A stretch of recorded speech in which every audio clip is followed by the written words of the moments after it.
벌써 1년이 넘는 사건이기 때문에 많은 국민들의 머릿속에서 지워져 가고 있지만 이 사건은 윤석열 당시 검찰총장, 당시라 하면 2020년 4월입니다.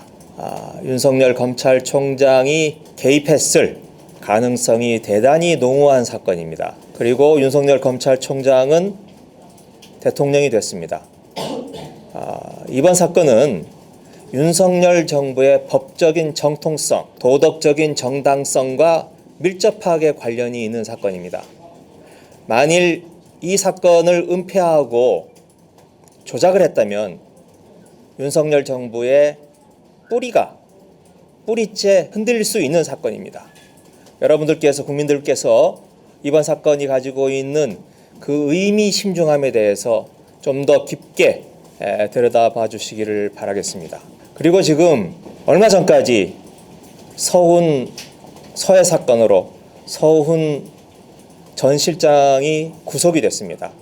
삭제를 지시했다는 혐의입니다. 증거를 인멸하라고 직권을 남용했다는 혐의입니다. 그 삭제했다는 정보 그대로 원본이 있는 상태입니다.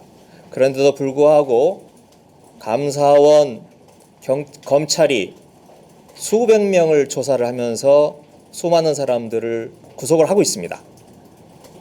그에 비하면 현직 검사가 25대의 컴퓨터를 포맷하고 증거를 삭제하고 인멸하고, 그리고 그것도 단순히 컴퓨터에 있는 하드를 포맷한 게 아니고 증거를 완벽하게 삭제하기 위해서 컴퓨터에 있는 하드 디스크를 빼내서 다른 컴퓨터에서 포맷을 한 뒤에 다시 원래 있던 컴퓨터로 다시 집어넣은 참 기묘한 삭제 방법까지 동원했음이 어제 공판에서 드러났습니다. 사건 염중한 만큼 또 이번 정부의 정통성, 도덕성과 직결된 문제인 만큼 공수처도 공수처지만 이번 검찰 스스로 자신의 결백을 입증해야 될 것이라고 생각을 합니다. 고발 사주 검찰의 조직적인 은폐와 사건 조작이 드러나고 있습니다. 2021년 9월 이른바 고발 사주 사건이 보도됐습니다. 윤석열 당시 검찰총장의 지시 아래 이루어졌을 가능성과 의혹이 높은 사건이었습니다. 그런데 보도가 나간 바로 그날 논란의 대검 수정관실은 사용하던 PC 25대의 하드디스크를 포맷한 사실이 뒤늦게 드러났습니다. 이 컴퓨터 25대는 불과 2주 전에 지급받은 새 것이었습니다. 어제 재판에 제출된 증거자료를 통해 입증됐습니다. 현재 대통령 비서실 공직기강 비서실에 근무 중인 당시 검찰 수사관이 판사 앞에서 생생하게 증언했습니다. 검사들이 앞장서서 조직적으로 증거를 인멸하고 수사를 방해한 의혹이 대단히 큽니다.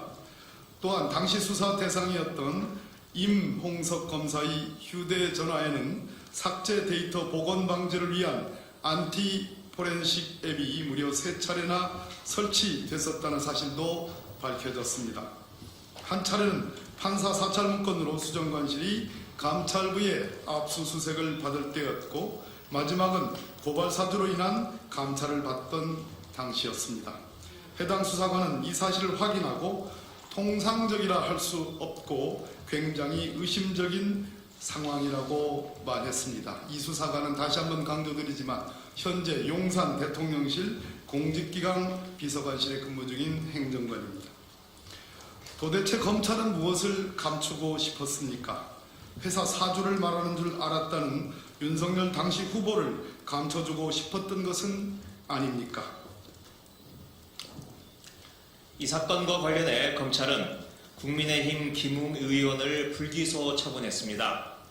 김 의원이 손준성 검사에게 직접 고발장을 전달받지 않고 제3자에게 전달받았을 가능성이 있다면서 김 의원을 무혐의 처리한 것입니다.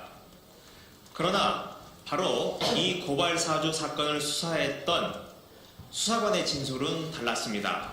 법정에서 그 수사관은 제3자가 개입했다는 진술을 말한 사실이 없다, 이렇게 분명하게 밝혔습니다.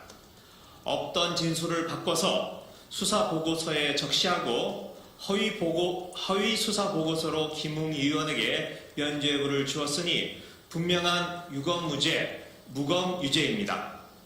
진실을 손바닥으로 가리고 검사들만 보호하려는 조작의 달인, 검찰 지상주의의 놀라운 반로입니다. 하지만 재판을 통해 뒤늦게나마 조직적 은폐와 조작을 통해 가려져 왔었던 고발 사주의 실체적 진실이 한꺼풀씩 벗겨지고 있습니다. 검찰이 조직적으로 증거를 인멸하고 수사 보고서를 조작했다는 중대한 의혹이 제기된 만큼 공수처는 철저한 수사로 진상을 밝혀야 할 것입니다. 12월 20일 더불어민주당 검찰 독재 정치 탄압 대책위원회 이상입니다.